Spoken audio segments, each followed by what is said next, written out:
Hello, everyone. Sorry about the noise. I'm trying to get this to hold still. Okay. Welcome back to today's reading of The Idea of History by R.G. Collingwood. We are in part 14.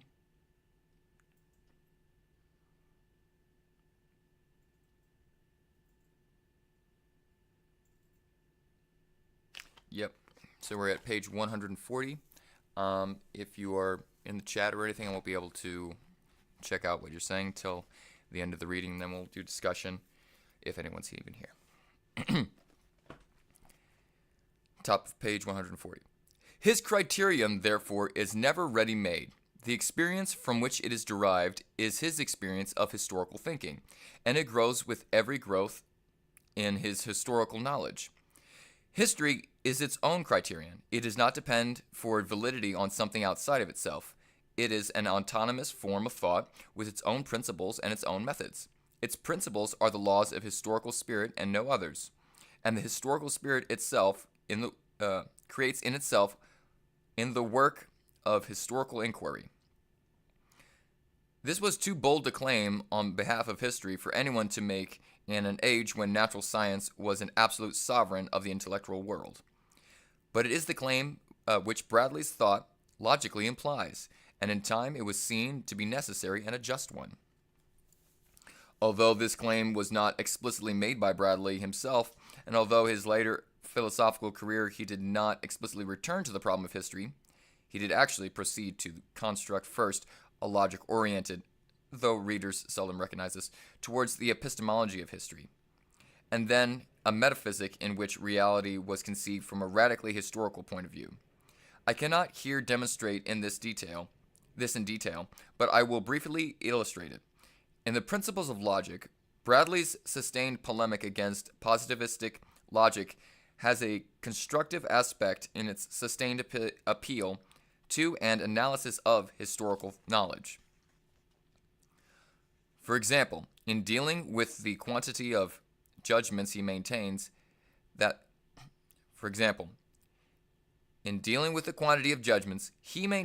the abstract universal and the abstract particular do not exist. The concrete particular and concrete universal have both reality, and they are both different names for the individual. What is real is the individual, and this individual, though one and the same, has internal differences. You may hence regard it in two opposite ways. So far as it is one against another individual, as it is particular, so far as it is the same throughout its diversity, it is universal.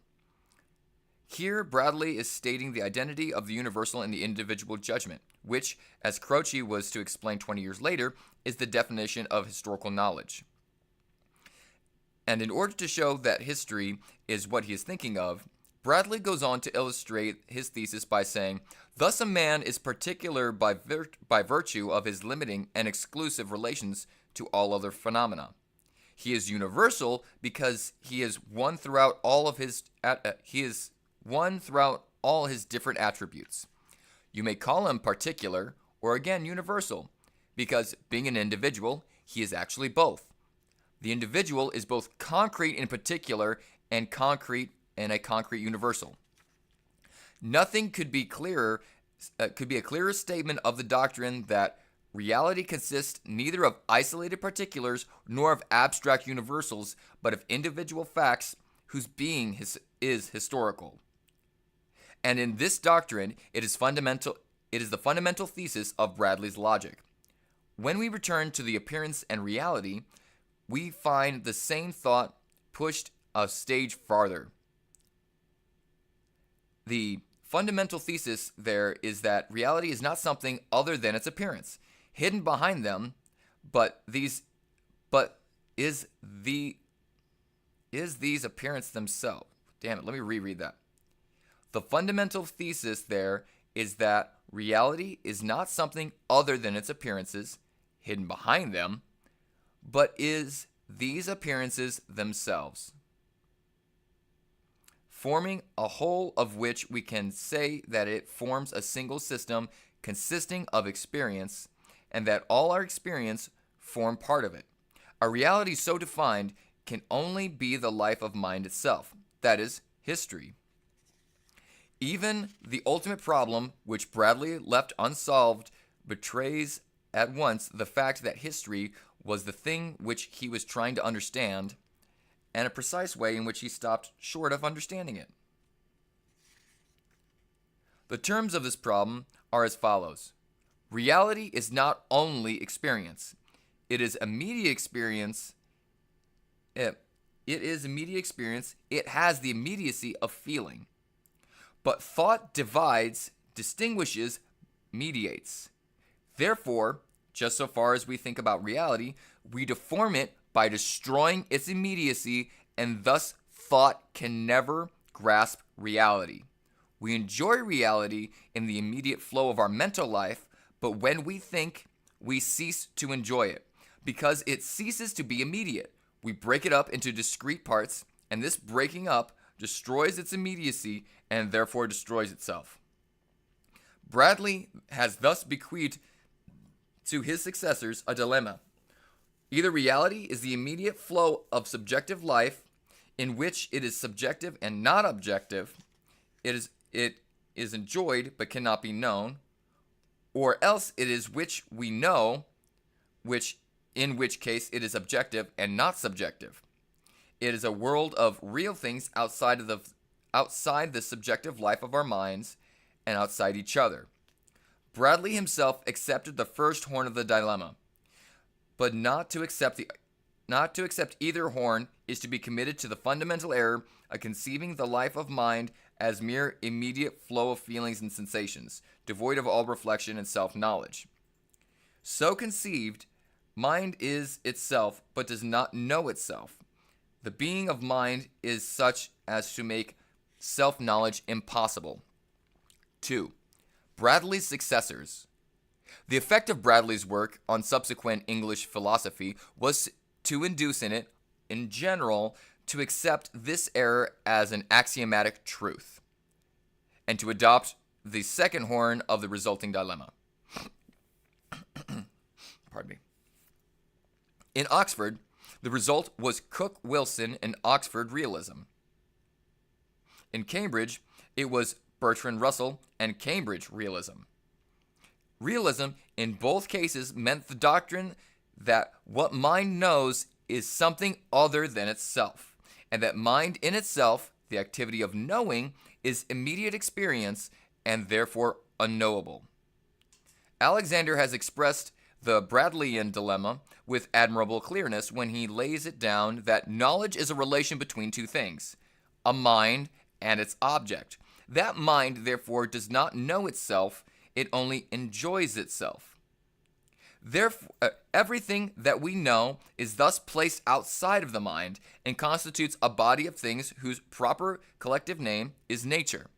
History, which is the mind's knowledge of itself, is ruled out as impossible.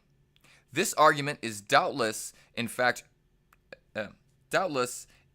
derived from the empiricist tradition of English thought, but not directly. It is not based on Locke and Hume, for their primary aim was to enrich and develop the mind's knowledge of itself. It is based in the naturalistic empiricism of the 19th century, where, to the principles of positivism, knowledge meant natural science. The reaction against Bradley, due to the last resort in Bradley's own faults, has reinforced and hardened this tradition, so that the English philosophy of the last generation has deliberately orientated itself towards natural science and has turned away from the problem of history with a kind of instinctive repugnance. Its central problem has always been of our knowledge of the external world as given in perception and conceived by scientific thought. When one searches its literature for any discussion, however slight, of the problems of history, the result is astonishing in its meagerness. On that topic, there seems to be in the main a conspiracy of silence. A serious attempt to cope with the philosophy of history was made by Robert Flint in a number of volumes between 1874 and 1893, but these were limited to a collection and discussion of views put forward by other writers. Although they are learned and painstaking works, they throw little light on the subject, for Flint never properly thought out his own point of view, and consequently his criticism of others is superficial and unsympathetic. The few other English philosophers who have dealt with this problem of history since Bradley have contributed nothing of value until the last few years. Bosanquet, who was closely associated with Bradley himself, treated history with open contempt as a false form of thought. The doubtful story of successive events, that is to say, he assumed as correct the positivistic view of its subject matter as consisting of isolated facts separated from one another in time, and he saw that if this was their nature, historical knowledge was impossible. In his logic, where great attention is bestowed on the methods of scientific research, nothing is said about those of history. Elsewhere, he describes history as a hybrid form of experience incapable of considering considerable degree of being or trueness, in which reality is misconceived by being treated as contingent. This complete misunderstanding of history has been restated and emphasized in later times by Dr. Inge, who follows the Bosanquet in conceiving the proper object of knowledge platonically as a timeless world of pure universality. It is reflected, too, in treatises on logic like those of Cook, Wilson, and Joseph, where the special problems of historical thinking are passed over in silence. More recently still, the kind of logic which professes to be most up-to-date has inspired a textbook by Miss L. Susan Stebbing, A Modern Introduction to Logic, edition number 2, London, 1933. This book was written in the 40s. This contains one chapter on historical method, chapter 14, page 382 to 8, or 382 to 388. Its substance is derived entirely from a well-known French manual written by Langlois and Sambos, Introduction à aux études historiques, Paris, 1898, to expound the pre-scientific form of history, which I call scissor and paste history. It is therefore about as useful to the modern reader as would be a discussion of physics in which no mention was made of relativity. 3. Late 19th century historiography. Those who pursued historical research in the late 19th century were very little interested in the theory of what they were doing. Characteristically of a positivistic age, the historians of that period were more or less openly contemptuous.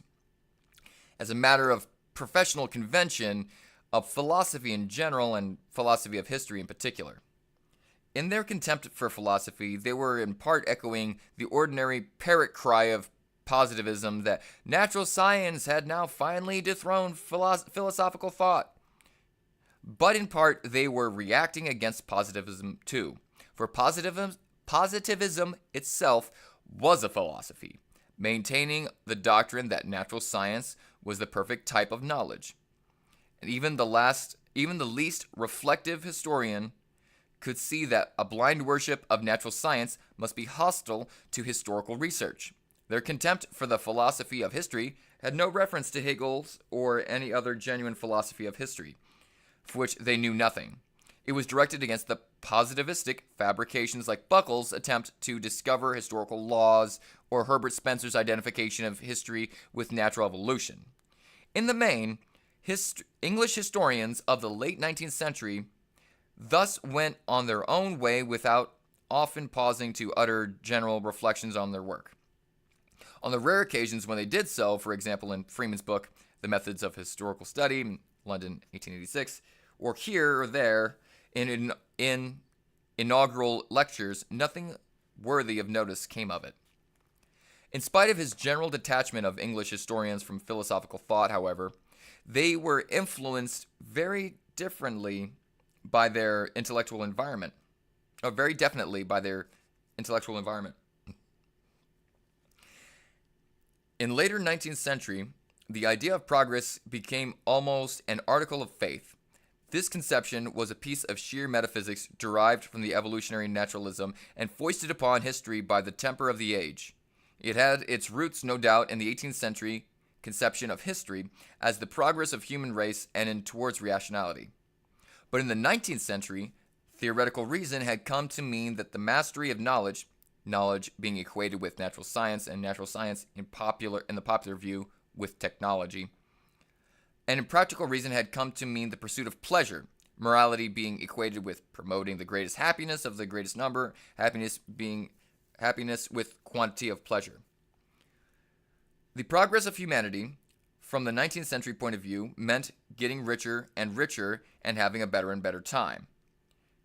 The evolutionary philosophy of Spencer seemed to prove that such a process must of necessity go on, and go on indefinitely, while the then economic condition of England appeared to corroborate that doctrine, at least in the most interesting case. In order to release the lengths to which this dogma of progress was pushed, it is necessary to go slumming amongst the most unsavory relics of third-rate historical work. A certain Robert Mackenzie was published in 1880 in a book called The 19th Century, A History, depicting that the 19th century as a time of progress from the state of barbarism, ignorance, bestiality, which had hardly to be exaggerated, to a reign of science, enlightenment, and democracy. France before the Revolution was a country in which liberty was wholly extinct. The king was one of the most meanest and basest of human creatures. The nobility omnipotent to oppress, and the merciless in using their power. Britain, not England, for the author was a Scot, represents a picture drawn in the same colors, except that the savage criminal laws and brutalized industrial conditions play a larger part.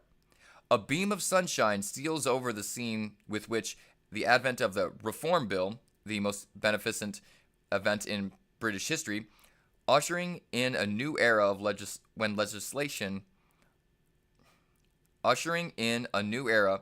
legislation, instead of being uniformly selfish in its aim, was uniformly directed at overthrowing iniquitous preferences. A brilliant period follows when all wrongs were being righted as fast as possible. Everybody was rapidly getting happier and happier until a accumulation of joy was reached in the dazzling victories of the Crimea. But the victories of peace were no less dazzling. They include the splendors of the cotton trade, the magnificent conception of the steam engine, or steam locomotion, which awakened the dormant love of travel and taught people in distant parts of the earth to love one another instead of hating one another as before. The bold conception of stretching an electric pathway in the depths of the Atlantic, which gave every village the inestimable privilege of instantaneous communication with every part of the inhabited globe. Newspapers, by which every morning the same topics were presented to all minds, generally with intelligence and moderation, often with consummate skill. Breech-loading rifles, ironclads, heavy artillery, and torpedoes, these two among the blessings of peace, a vastly increased consumption of tea, sugar, and spirits, lucifer matches, and so forth. I spare the reader any account of the chapters on France, Prussia, Austria, Italy, Russia, and Turkey, and the United States, and the papacy, and pass straight to the author's conclusion. Quote, "Human history is a record of progress, a record of accumulating knowledge and increasing wisdom, of the continual advancement from lower to higher platform of intelligence and well-being. Each generation passes on to the next the treasures which it inherited, beneficially modified by its own experience, enlarged by the fruits of all the victories which itself gained. The rate of this progress is irregular, even fitful, but the stagnation is only apparent. The 19th century has witnessed progress rapid beyond all precedent, and has witnessed the overthrow of the barriers which prevented progress. Despotism thwarts and frustrates the forces by which Providence has provided for the progress of man. Liberty secures for these forces their natural scope and exercise. The growth of man's well-being, rescued from the mischievous tamperings of self-willed princes, is left now to the beneficent regulation of great providential laws. End quote. These rhapsodies, if not out of date on their first publication, were certainly outmoded a decade later, when they were still being reprinted. Spencerian evolution, with its belief in the inheritance of acquired characteristics and beneficent kindliness of natural law, had by that time been succeeded by a new naturalism of a gloomier cast. Huxley, in 1893, delivered his Romanus lecture on evolution and ethics, in which he maintained that the social progress was only possible by flying in the face of natural law, by checking the cosmic process at every step and substituting it for another which may be called the ethical process. The life of man, and so far as it follows the laws of nature, is the life of a brute, differing from other brutes only in being more intelligent. The theory of evolution, he concluded, offered no basis for the hope of a millennium. The result of such reflections was that the historians studied the past in a new spirit of detachment. They began to think of it as a proper field for which a dispassionate and therefore truly scientific study, from which partisan spirit, praise and blame, should be banished. They began to criticize Gibbon for not having taken sides against Christianity in particular, but for having taken sides at all. Macaulay, not for being a Whig historian, but for being a party historian. This was the period of Stubbs and Maitland, the period when English historians first mastered the objective, scientific, critical methods of the great Germans, and learnt to study the facts in all their detail with the proper apparatus of scholarship. 4. Bury. One historian of that period stands from the rest in having an altogether unusual equipment of philosophical training. J.B. Bury was not a powerful philosophical intellect, but he read a certain amount of philosophy and realized that there were philosophical problems connected with historical research. His work therefore took on a certain air of self-consciousness. In the preface of his History of Greece, he makes the unusual admission that the book is written from his own point of view, and in the introduction to his edition of Gibbon, he explains the principles on which he has edited him. And in a number of scattered essays, he discusses points of historical theory. He also undertook such semi-philosophical works as an historical book on the idea of progress and a shorter one called A History of Freedom of Thought. These writings reveal Bury as a positivist in historical theory, but a perplexed and inconsistent one. History for him, in true positivistic manner, consists of an assemblage of isolated facts which capable of being ascertained or investigated without reference to each other's. Thus, he was able to accomplish the very strange feat of bringing Gibbon up to date by means of footnotes, adding to the aggregate of knowledge already contained in his pages the numerous facts that had been ascertained in the meantime, without suspecting that the very discovery of these facts resulted from an historical mentality so different from Gibbon's own that the result was not unlike adding a saxophone obbligato to an Elizabethan madrigal. He never saw that one new fact added to the mass of the old ones involved the complete transformation of the old. This view of history, as consisting of detached parts, achieved its classical expression. For the English public, in the Cambridge histories, modern, medieval, and ancient, vast compilations where the chapters, sometimes even the subdivisions of a chapter, are written by different hands, the editor being given the task of assembling the fruit of this mass production into a single whole. Bury was one of the editors, though the original scheme was due to Lord Acton a generation earlier. If we follow the development of Bury's thought on the principles and methods of history, we find him in the 1900s still content to deal with the survival of the Eastern Empire according to the strict formula of positivism, a treatment of an event not as unique, but as an instance of a certain type.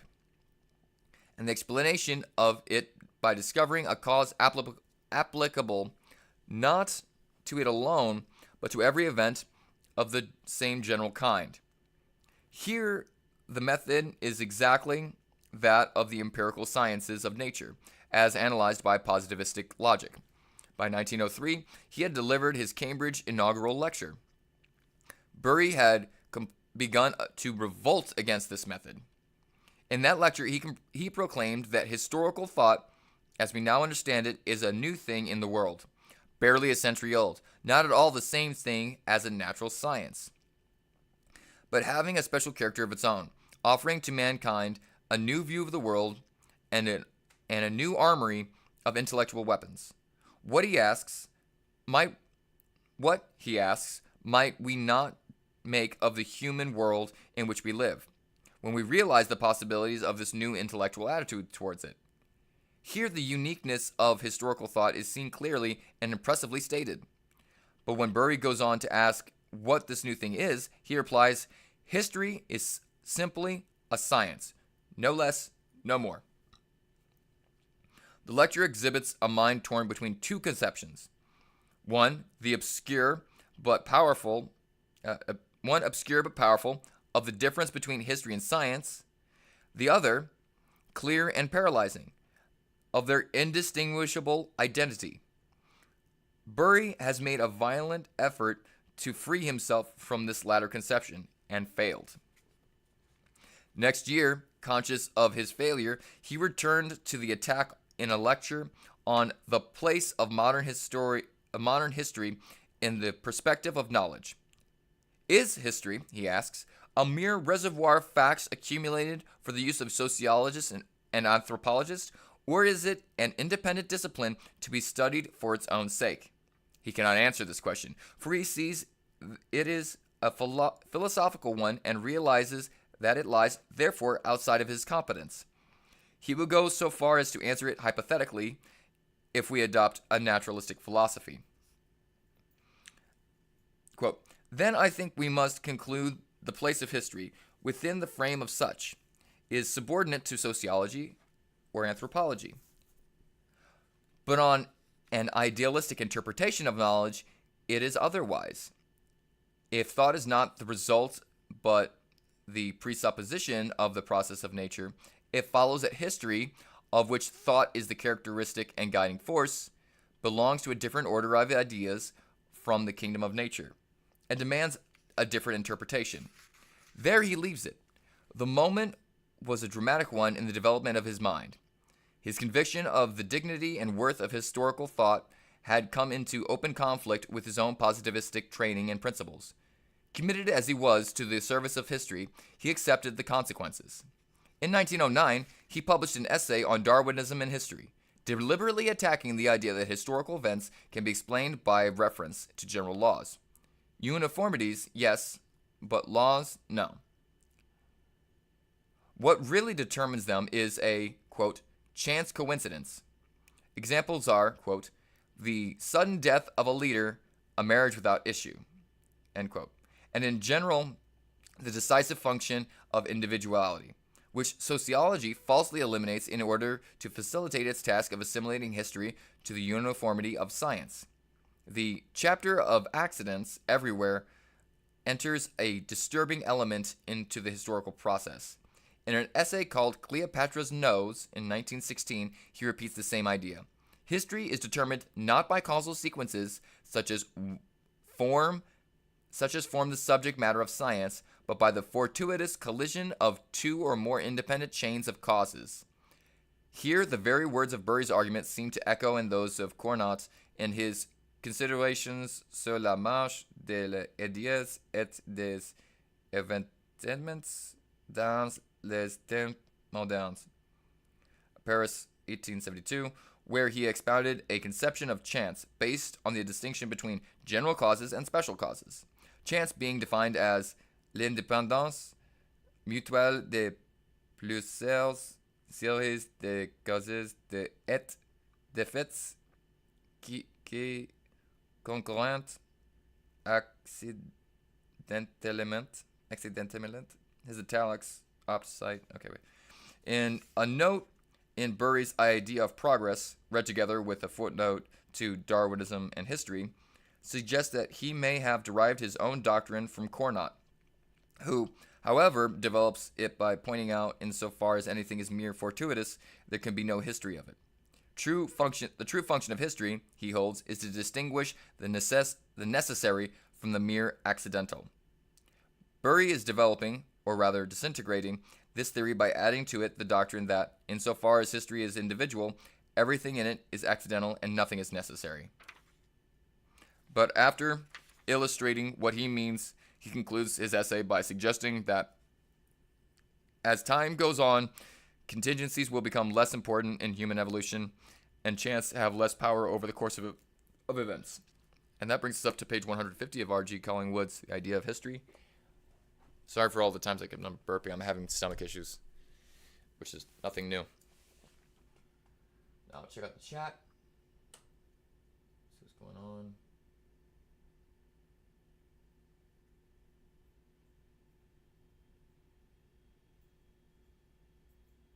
Yo, what's up, y'all? Thor. So, yeah, I was reading R.G. Collingwood's The Idea of History.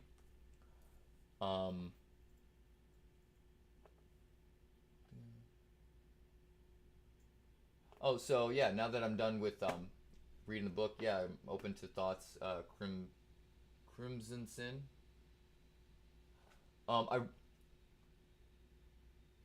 Gargantuan. Yeah, that's well, I used to call myself an artist. I don't know. I just kind of some dude. So my opinion on swearing. Actually, as someone that swears a lot or uses expletives a lot, the way that I look at it from more of a psychological point of view. I don't look at it from an ethical, sociological point of view because I don't know. It's hard to regulate.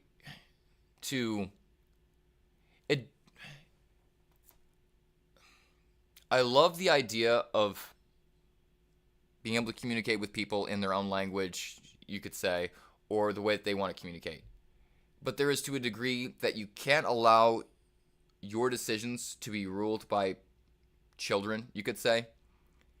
There are a lot of people that are older than 21 that are still not adults and can't regulate themselves.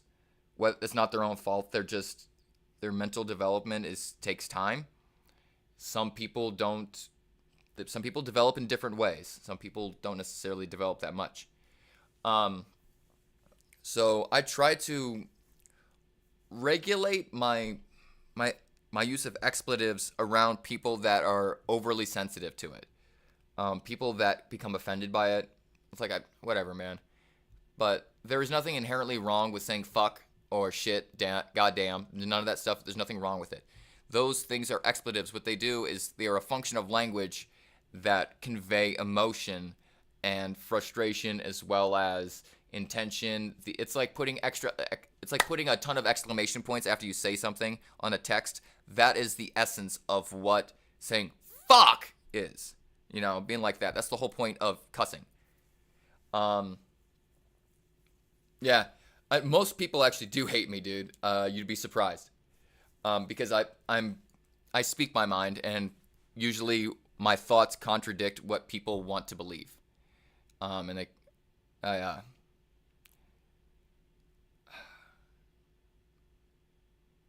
I like to show people reality as it is, not as they want to conceive of it. So I end up pissing off a lot of people. Well, people hate the truth for some reason. Well, so Jesus had a good quote about it. He said, "People love you because you don't tell them what they're doing is bad, but I do." People don't like to be told that what they're doing is wrong because they have attachment to what they do as part of their identity. So when you question or destroy a part of their identity, they feel pain inside themselves or inside their mind, their psyche, whatever you want to call it, because they have attached themselves, their identity, to this either piece of information or to this action. And when you tell them, hey, that is actually producing more harm than good, you are attacking their identity. And so they take it personally. A lot of people take a lot of things personally because they identify with those things. They think of those things as characteristics of themselves. Like when people insult me about like my hair or my teeth or the way I look and stuff like that, I really don't care because I don't attach that to my identity. My identity is not this outward shell. It's not my name. It's not even what I do. Identity is an ever-shifting thing that if you study Lacanian psychoanalysis and maybe even go on to and then go beyond that into Deleuze and Gilles and their Anti-Oedipus book, you can see that identity is an ever-shifting thing. A lot of people don't even understand what identity is. A lot of people are basically sleepwalking through life. I'm gonna be honest. How do I know if something is truth or just opinion? That is a very good way to distinguish things. So philosophy has a bunch of different ways of and science has different ways of achieving truth or achieving what we call truth. So first, I'm going to define what I call truth. Truth, in the way that I define it and the way that I use the word, is a function of language, similar to the resolution of a computer monitor or a screen.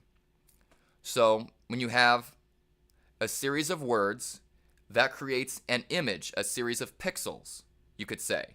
And however close that series of pixels, that image is to what we experience, that image is true.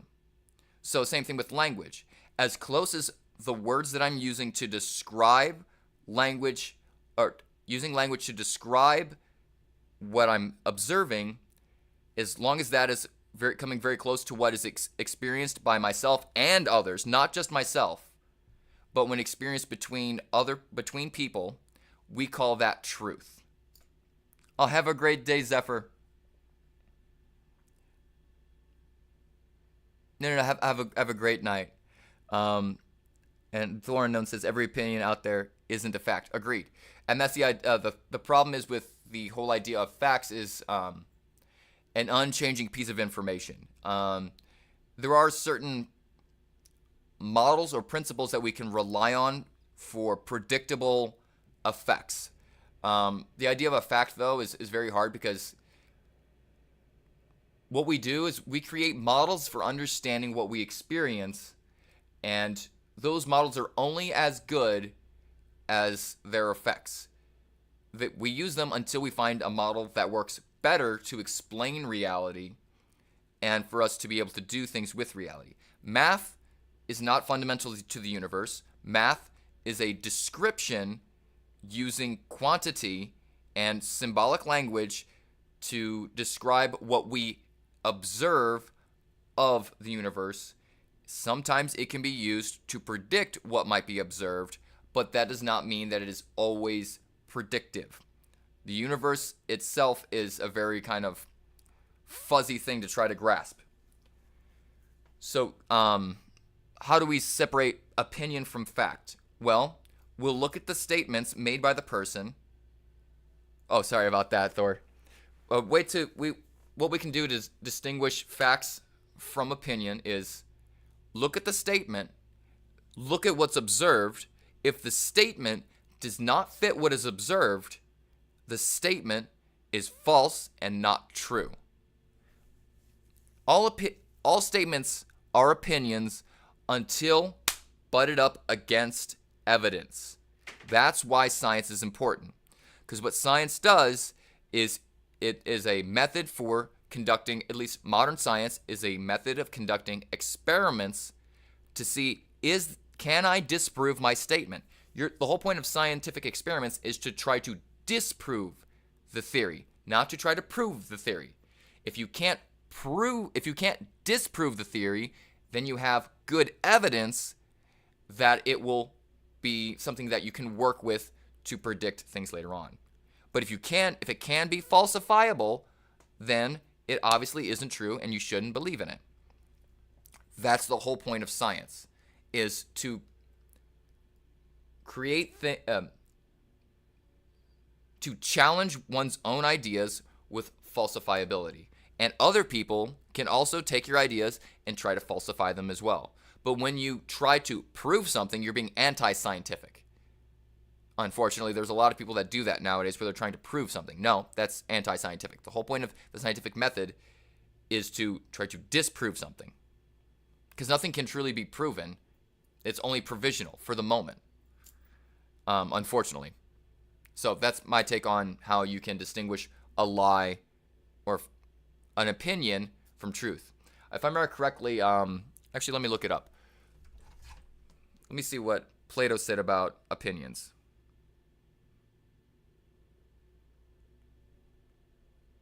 I just want to make sure I get this right.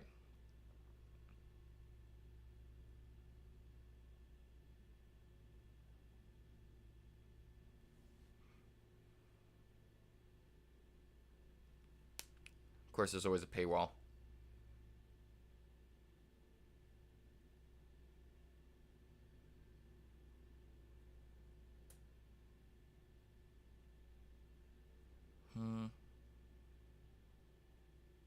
Right, I think it was Aristotle was the quote that I was thinking of.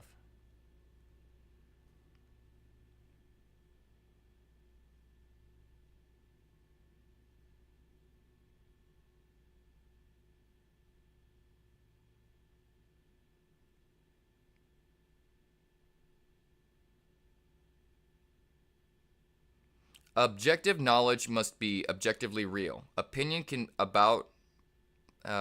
be about both the real and the non-real. No, that's not the quote that I was looking for. Can't remember. Let me see if I can find it real quick. Because I don't want opinion and knowledge. I just wanted his thing on opinion.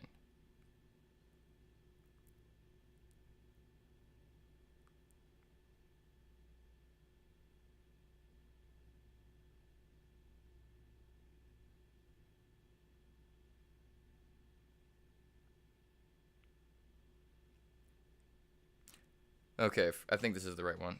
Aristotle construes it as from the above considerations, we see that scientific knowledge, as Aristotle construes, has only one object, and that which is objectively necessary. Opinion, on the other hand, is not only that which is not necessary, but may also be of that which is actually necessary, but not seen as such. No, that's not the one I was thinking of. But anyways, opinion is it's shit you make up out of, when you don't have evidence and you're discussing something and you're just kind of coming up with an idea. It's not evidence-based. Opinion is created by the imagination of the individual based on the information presented to them.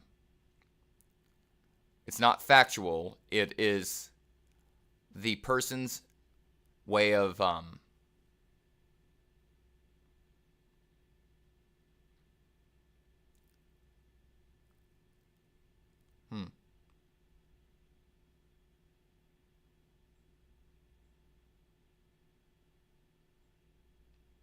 Opinion is someone's ideas without evidence, you could say. I think that would be the easiest way to. Do I agree that science can't explain things? No. Scientific method is used to make sure that your explanation isn't a lie. That's the whole point. It can't prove something, but it does a lot to explain things. Scientists come up with an idea, and then they try to disprove it. If they can't disprove it, that explanation is a scientific one. Usually it's put in certain logical forms. It has evidence to back it up, and from there, you can predict certain things. That's the whole point of science, is to try to find models that we can use to predict things. Assam Usman says, reasoning is crucial for beliefs. More now, opinions due to social media. We need to rethink our beliefs about life death and other things. That was the motive behind Socrates' questionnaire. Agreed. Agreed. There are tons of opinions that people are coming up with that are without evidence and not really thought through. That's the whole point of dialectic. What up, Zephyr? People have shallow opinions, SM says. Yes, agreed. People typically will take in information and then react to their first thought and then not go much from there. I say typically a lot about how I talk about people, but it's like I've had a lot of experience with not a lot of experience. The experiences I've had with the population that I've interacted with leads me to believe that most people don't really think that deep. They don't think things through. They do surface level thinking, and once they have had that thought, they don't come back to it. I have, as far as I know, I have autism, and I'm constantly thinking and overthinking everything all the time. So it was very interesting for me to kind of realize that almost everyone that I encountered, except for other people that are also neurodivergent, don't have this over-processing of information. Yeah, I know it's not only me, but it's there is the reason that we even have a neurotypical thing is because certain neurotypes are rarer. I did like those personality tests. I'm the INFJ or something like that. I'm like the rarest fucking personality type. And if I try talking philosophy with a lot of people, they don't want to. They don't like thinking. A lot of times people like to talk. A lot of times. They don't talk for a reason. They like to talk to hear the sound of their own voice, so that way they don't have to think. That's the whole point of entertainment. That's why entertainment is so big. People want escapism. They don't want to think about the fact that they're going to die at some point. What they're doing is actually harmful to themselves and to their planet. That the government is actually screwing them over. That the corporation that they work for is stealing from their labor. They don't want to think about these things. So the opiate of the masses is no longer religion. The opiate of the masses is entertainment. That's where people go to seek comfort now. Church is kind of there. It's like a little bit there, but it's really, the opiate of the masses is now the phone. It's now information that takes you out of yourself and you don't have to think about. Pre-digested thoughts, you could say. Getting your opinions from short form content on TikTok when that person actually doesn't fucking know shit, and all they're doing is parroting someone else they saw because they saw that information got lots of views, so then they talk about it.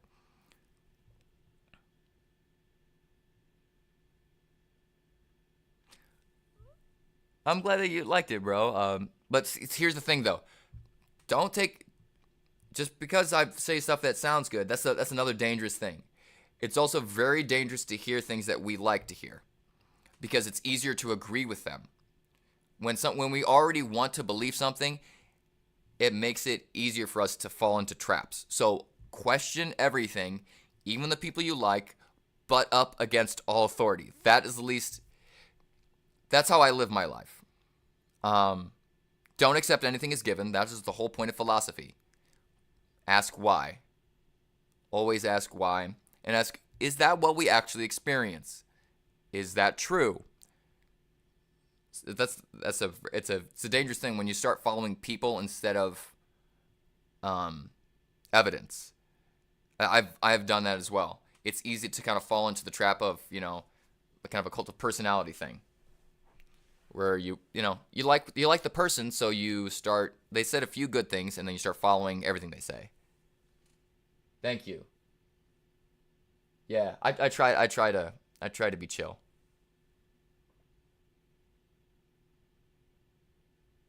Yes, I like that. What Thor says, my opinions aren't only mine. It's a mix of different people. We dug into it from different places, articles. So typically, it isn't only mine. Yeah, a lot of times, all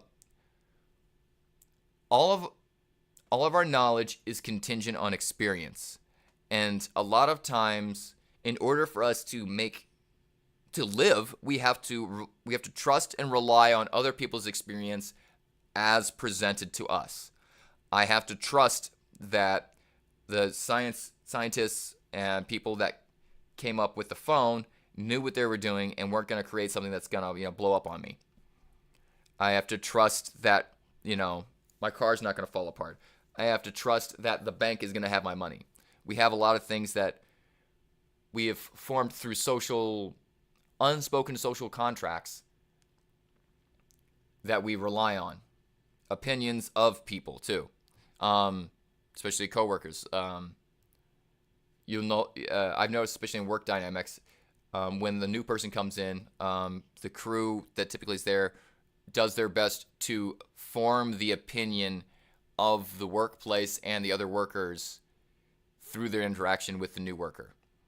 A lot of times feel tainted, like, oh, that person's just always lazy. And then I found that they actually aren't that lazy. All they need to be is encouraged or talked to. That's also something that pisses me off, that I'm fixing at my own job at the moment. But anyways, I digress. I'm going off on a tangent. But yeah, thank you for coming in and talking and everything. I'm glad that you can relate to some of my thoughts. I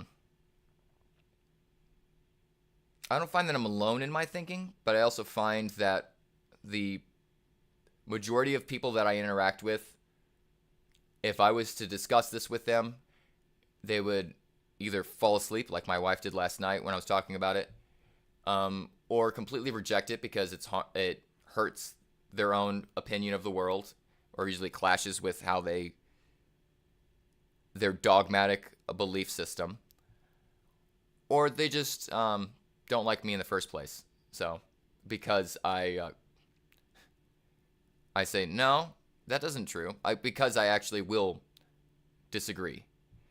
I like being agreeable to an extent. I like to understand someone, or to really do well in an argument. What you have to do is, I hear your side, I understand this, and then tell them back what they're talking about in your own words, so that way you can show, I understand your point of view, but you're wrong. But here, and then bring the evidence. Here's why that doesn't work. So it's not me that's saying it, it's the evidence that shows that what you're thinking is wrong. And a lot of times people still get pissed at me because it's like, when you flip on the light switch in the morning, and with someone sleeping and they're like, ah! That's how most people react when you show them the truth. People don't want to wake up. It's painful to wake up. It's painful to come into consciousness. Plato, when his whole idea of going out of the cave, the person that sees the shadows as shadows and escapes into the brightness of day, it takes them a minute for their eyes to adjust. And they're in pain from encountering the reality as it is. But after a while, they get used to it, and they're like, oh, crap. So they go back down into the cave and try to let other people know what's going on. And when they tell people that, they're like, no, you're crazy. And when he tries to bring them out into the light, they experience the pain and they freak out and go back into the cave. And they're like, no, I love the cave. The cave is comforting. It feels good. Have a great day, Zephyr. Hey man, I still have a bedtime too. Sometimes I forget about it, and because I get obsessed with playing guitar. I hope you get some great sleep, have some good dreams. But when you try to bring someone out into reality, they become